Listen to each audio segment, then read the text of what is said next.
So in reviewing my notes from a healing from a number of years ago, I came across an interesting one that had some phenomenon that I'd like to share with you. And this particular person had very severe asthma problems and also very severe digestive issues. And this person was very sickly as a child, had severe asthma, severe digestive issues. I don't know if it was from birth, but the person was in the hospital a lot as a child. So when I went in for the healing, when I tuned into his aura, and I communicated with his body intelligence started giving me visions of a past lifetime as a martial artist. And it also gave me the clear sense that this was, he was involved with a criminal element, organized criminal element. And he was the one that had to do the fighting, when there was a crime being committed, he'd be the one to back them up. So this healing involved his body intelligence guiding me to pull out one criminal martial art event after another. And with each time that I pulled out one of these martial art criminal events, his lungs started opening a little bit more. In my notes, it said there were 6 incidents that I pulled out. So by the end of the 6th incident that I pulled out, his lungs were looking pretty good. He was breathing pretty well. And his heart, 6 incidents earlier was a little more innocent. He wasn't quite, hardened yet. His heart hadn't hardened, and his lungs hadn't yet clamped in, and also the digestion hadn't yet clamped in.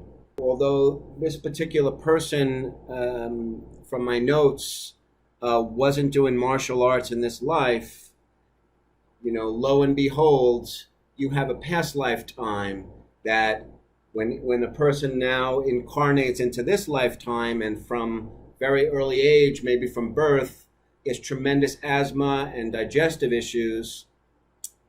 This is how the healing journey works a lot of the time. And when you have, something from birth, we don't come in as a blank slate, and you say to yourself, well, why did this child come in with all this breathing and digestive issues? Well, in this particular healing, the body intelligence showed us how this particular soul, moved from one incarnation to another. Now, there were a couple of other really interesting aspects to this healing that I'd like to share with you as well. One was that during the healing, I was pulling out these really angry male spirits from his lungs. Now, I don't remember exactly if they were martial arts spirits.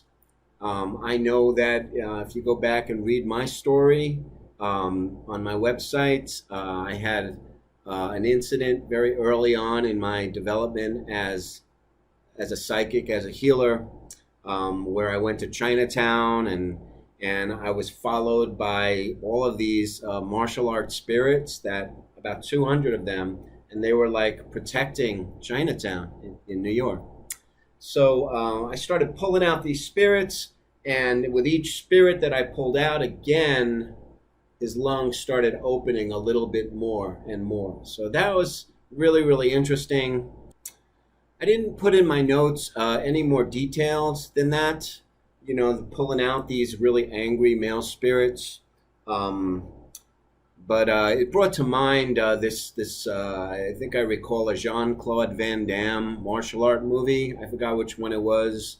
And I think I recall them going to like these old graveyards of martial art spirits and training there, and trying to invite, invoke and ask for the powers of these martial arts spirits. In this case, they were very, very angry. So this was not a good thing.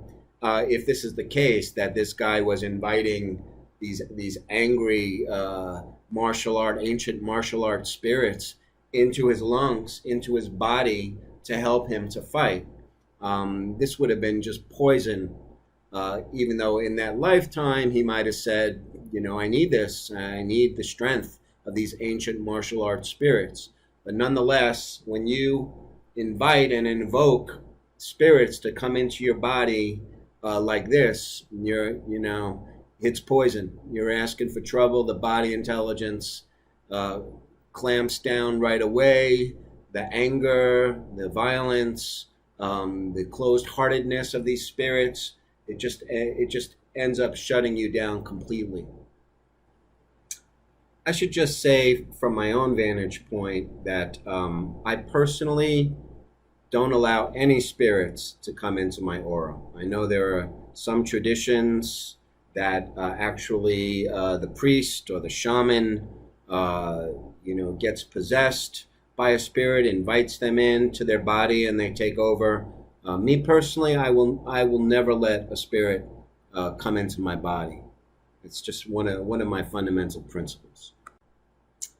One other really interesting facet of this healing that I had in my notes was that I pulled out this beautiful tiger spirit from his aura as well. Now, this seemed to be from another lifetime before this criminal martial art lifetime. Now, this tiger spirit wasn't angry. This was just a beautiful vision. It almost reminded me of some of the Native American Indian visions that I've had in other healings of power animals. These animal spirits, they almost have human intelligence, and they help. In the case of the Native American Indians, they had helpers helping them hunt, and different ones helping them with healing. The shaman, the medicine person would, ask for a power animal to help them with a particular medicine or healing, etc., etc.